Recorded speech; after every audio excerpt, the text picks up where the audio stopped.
Hello everyone, this is me SB education. और आज मैं आप सबके साथ शेयर करने जा रही हूँ बीएससी का एक टॉपिक ग्लाइकोलिसिस। सबसे पहले हम देखेंगे ग्लाइकोलिसिस का सिनॉप्सिस कि हम इसके अंदर पढ़ने क्या वाले हैं। इंट्रोडक्शन, डेफिनेशन, कुछ important points, stages, steps of glycolysis, outline diagram और uses of pyruvic acid and significance. Start करते हैं इंट्रोडक्शन के साथ। ग्लाइकोलिसिस है वो दो वर्ड से मिलकर बना हुआ है, ग्लाइको एंड लिसिस। ग्लाइको का मतलब होता है ग्लूकोज एंड लाइसिस का मतलब होता है ब्रेक डाउन। ग्लाइकोलिसिस का मतलब होता है ग्लूकोज का ब्रेक डाउन। आगे देखेंगे, जो ग्लाइकोलिसिस का स्टेप्स थे उसे 3 जर्मन साइंटिस्ट ने दिया था, एम्बेडेन, मेयरहॉफ एंड पार्नस। आगे इन्हीं के नाम से ग्लाइकोलिसिस पाथवे को ईएमपी पाथवे भी कहा जाता है। आगे इसके डेफिनेशन पे आते हैं। Glycolysis is a process in which one glucose molecule is broken down to form 2 molecules of pyruvic acid. Glycolysis एक ऐसा प्रोसेस है जिसमें ग्लूकोज का एक मॉलिक्यूल का ब्रेक डाउन होता है और 2 मॉलिक्यूल पायरुविक एसिड के बनते हैं। आगे देखेंगे ग्लाइकोलिसिस प्रोसेस होता कहाँ पे है। Glycolysis process is a multi step metabolic pathway. जो ग्लाइकोलिसिस प्रोसेस है वो मल्टी स्टेप मेटाबॉलिक पाथवे है जो साइटोप्लाज्म के साइटोसोल में होता है, एनिमल सेल्स के, प्लांट सेल्स के और माइक्रो ऑर्गेनिजम्स के भी सेल्स के। आगे कुछ इंपॉर्टेंट पॉइंट्स देख लेते हैं। ग्लाइकोलिसिस प्रोसेस में ग्लूकोज ऑक्सीडाइज्ड होकर के पायरुविक एसिड में कन्वर्ट हो जाता है in the presence of many enzymes and coenzymes in cytoplasm. Glycolysis के किसी भी स्टेप में ऑक्सीजन की रिक्वायरमेंट नहीं होती है। ग्लाइकोलिसिस एक मेटाबॉलिक प्रोसेस है और मेटाबॉलिक प्रोसेस में भी कैटाबॉलिक प्रोसेस है। क्यों? क्योंकि यहाँ पे ग्लूकोज का ब्रेक डाउन होता है। Glucose is broken down to obtain energy. Glucose का ब्रेक डाउन होता है और हमें एनर्जी मिलता है। एनर्जी किस फॉर्म में मिलेगा? पायरुविक एसिड के फॉर्म में, एटीपी के, एनएडीपी के और वाटर मॉलिक्यूल के फॉर्म में। जो ग्लाइकोलिसिस का प्रोसेस है वो साइटोप्लाज्म के साइटोसोल में होता है, या तो ऑक्सीजन के प्रेजेंस में या तो एब्सेंस में। सबसे मेन पॉइंट ये है कि ग्लाइकोलिसिस जो है वो सेल्यूलर रेस्पिरेशन का प्राइमरी स्टेप होता है। यहाँ कैटाबॉलिक प्रोसेस होता है और मॉलिक्यूलर ब्रेकडाउन होता है और स्मॉलर यूनिट्स में टूट जाता है। तो स्मॉलर यूनिट्स में क्या टूटता है? ग्लूकोज जो 6 कार्बन का कंपाउंड है वो पायरुविक एसिड के 2 मॉलिक्यूल में टूट जाता है जो कि 3 कार्बन वाले कंपाउंड है। आगे देखेंगे ग्लाइकोलिसिस के फेजेस।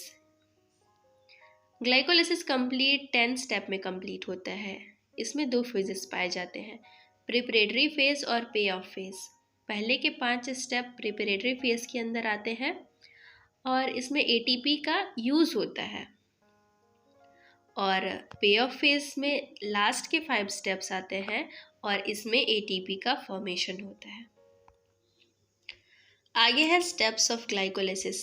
इसके अंदर वही सब लिखा हुआ है जो अभी हम एक फ्लो चार्ट की मदद से पढ़ेंगे। तो चलिए स्टार्ट करते हैं। ये रहा फ्लो चार्ट। सबसे पहले ग्लूकोज का फॉस्फोराइलेशन होता है जिसमें फॉस्फेट ग्रुप का एडिशन होता है, और ये फॉस्फेट ग्रुप ऐड कहाँ से होगा? एटीपी के हेल्प से। एटीपी से एक फॉस्फेट ग्रुप ऐड होगा इसमें और एटीपी कन्वर्ट हो जाएगा एडीपी में। ये मैग्नीशियम आयन के प्रेजेंस में होता है और इस स्टेप में ग्लूकोज फॉस्फोहेक्सोकाइनेस एंजाइम के प्रेजेंस में ग्लूकोज 6 फॉस्फेट में कन्वर्ट हो जाएगा। आगे ग्लूकोज 6 फॉस्फेट का आइसोमराइजेशन होगा और ग्लूकोज 6 फॉस्फेट फॉस्फोहेक्सो आइसोमरेज एंजाइम के प्रेजेंस में फ्रक्टोज 6 फॉस्फेट में कन्वर्ट हो जाएगा। इस स्टेप में सेकेंड टाइम फॉस्फोराइलेशन होगा, मीन्स फॉस्फेट ग्रुप का एडिशन होगा।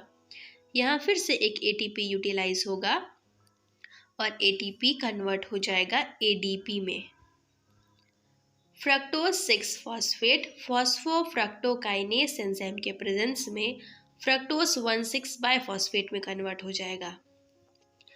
आगे के स्टेप में फ्रक्टोज 1,6 बाइफॉस्फेट का स्प्लिटिंग होगा।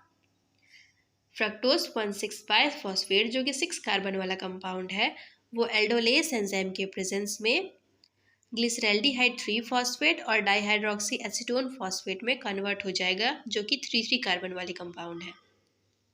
और ये दोनों कंपाउंड आपस में इंटरकन्वर्टेबल होते हैं, इसीलिए dihydroxy acetone phosphate फॉस्फोट्राइओस isomerase enzyme के प्रेजेंस में ग्लिसरैल्डिहाइड 3 फॉस्फेट का 2 मॉलिक्यूल बना लेगा। आगे देखते हैं, आगे जो भी स्टेप्स होंगे वो 2 मॉलिक्यूल के साथ होंगे क्योंकि हमें मिला 3 फॉस्फोग्लिसरैल्डिहाइड का 2 मॉलिक्यूल। आगे 3 फॉस्फोग्लिसरैल्डिहाइड फॉस्फोग्लिसरैल्डिहाइड डिहाइड्रोजनेस एंजाइम के प्रेजेंस में और 2 हाइड्रोजन मॉलिक्यूल का रिमूवल से 1,3 डाइफॉस्फोग्लिसरिक एसिड में कन्वर्ट हो जाएगा। यहाँ जो हाइड्रोजन के मॉलिक्यूल्स रिमूव हुए उसे NAD प्लस एक्सेप्ट करके NADH प्लस H प्लस में कन्वर्ट हो जाएगा। इस स्टेप में हमें 2 NADH मिले। आगे 1,3 diphosphoglyceric acid phosphoglyceric acid kinase enzyme के प्रेजेंस में 3 फॉस्फोग्लिसरिक एसिड में कन्वर्ट हो जाएगा। यहाँ एक फॉस्फेट ग्रुप का रिमूवल होगा और उसको ADP एक्सेप्ट करके ATP में कन्वर्ट हो जाएगा। यहाँ भी हमें 2 ATP मिलते हैं।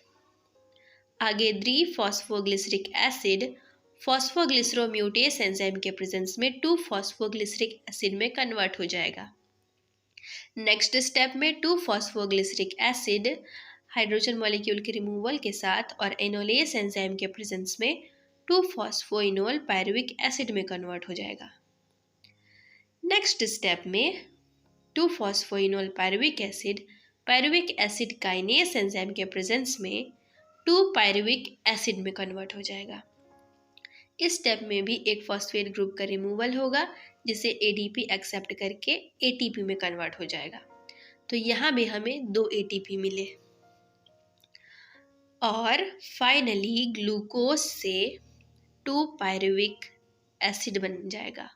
एक ग्लूकोज मॉलिक्यूल से पायरुविक एसिड के 2 मॉलिक्यूल बन जाएंगे। ये था स्टेप्स ऑफ ग्लाइकोलिसिस। इसके आगे हम देखेंगे ATP का फॉर्मेशन कैसे होता है। अगर हम बात करें डायरेक्टली कितने ATP का फॉर्मेशन हो रहा है तो पूरे स्टेप में हमने देखा था कि 4 ATP का फॉर्मेशन हो रहा है और इस स्टेप में हमने 2 ATP पहले यूज़ किया था, इसीलिए उन 4 ATP में से 2 ATP को अगर माइनस कर दें तो ओवरऑल ATP 2 ATP मिलता है बिना NADH2 को ऐड किए। और हम अगर NADH2 को ऐड करके गिनते हैं तो एक NADH2 3 ATP देता है और ग्लाइकोलिसिस के प्रोसेस में हमें 2 NADH2 मिले तो 2 NADH2 देगा 6 ATP। और डायरेक्टली हमें कितने ATP ऑब्टेन हुए थे? 4 ATP। तो अगर इस सब को हम ऐड करते हैं तो टोटल ATP होगा 10 ATP। और इस ग्लाइकोलिसिस के प्रोसेस में इनिशियल स्टेजेस में हमने क्या किया था? 2 ATP का यूज़ किया था, इसीलिए टोटल ATP कितने हमें ग्लाइकोलिसिस प्रोसेस से मिलेंगे? 8 ATP। अगर हम डायरेक्टली का बात करते हैं तो 2 ATP मिलेंगे और ओवरऑल ग्लाइकोलिसिस प्रोसेस में कितने ATP फॉर्म होते हैं NADH2 को ऐड करके? 8 ATP। आगे देखेंगे यूजेस ऑफ पायरुविक एसिड। ये जो पायरुविक एसिड हमें मिले इसके यूजेस क्या क्या है? जो पायरुविक एसिड है वो एनएरोबिक कंडीशन में लैक्टिक एसिड में कन्वर्ट हो जाएगा जो कि मसल कॉन्ट्रैक्शन में हेल्पफुल होता है। पायरुविक एसिड एनएरोबिक कंडीशन में एसिटाइल को एंजाइम A में कन्वर्ट होगा जो क्रेब साइकिल में एंटर करेगा। Pyruvic acid electron transport system में भी हेल्पफुल होता है और यही पायरुविक एसिड एनारोबिक कंडीशन में फर्मेंटेशन के प्रोसेस से एथिल अल्कोहल बनाएगा ईस्ट और बैक्टीरिया में। आगे देखेंगे सिग्निफिकेंस ऑफ ग्लाइकोलिसिस। ग्लाइकोलिसिस एक ऐसा पाथवे है जिसमें ग्लूकोज का ब्रेक डाउन होता है और हमें एनर्जी ऑब्टेन होता है। एनर्जी किस फॉर्म में मिलेगा? एटीपी के फॉर्म में। ये बहुत इंपॉर्टेंट पाथवे होता है एनर्जी के प्रोडक्शन के लिए, स्पेशली एनारोबिक कंडीशन में। ग्लाइकोलिसिस प्रोसेस बहुत ही क्रूशियल होता है एनर्जी के जनरेशन के लिए विदाउट माइटोकॉन्ड्रिया। ग्लाइकोलिसिस प्रोसेस में ऐसे इंटरमीडिएट्स बनते हैं जो दूसरे मेटाबॉलिक पाथवे में भी हेल्पफुल होते हैं। जैसे क्या? जैसे एसिटाइल को एंजाइम ए जो कि क्रेब्स साइकिल में एंटर करता है। आगे है glycolysis interfaces with glycogen metabolism. Glycolysis interface करता है ग्लाइकोजन मेटाबॉलिज्म में और पेंटोज फॉस्फेट पाथवे की मदद से अमाइनो शुगर बनाता है और ट्राइग्लिसराइड सिंथेसिस भी करता है bye means of glycerol 3 phosphate. यही लैक्टेट का भी प्रोडक्शन करता है बाय डेड एंड रिएक्शन। और ग्लाइकोलिसिस में ट्रांसएमिनेशन भी होता है विथ एलेनिन। तो ये था ग्लाइकोलिसिस प्रोसेस का सिग्निफिकेंस। इस तरह हमने पूरा ग्लाइकोलिसिस कवर किया। ये जो नोट्स हैं ये आपको पीडीएफ के फॉर्म में भी मिल जाएंगे, तो ये इसके लिए आप डिस्क्रिप्शन में लिंक चेक कर लीजिएगा।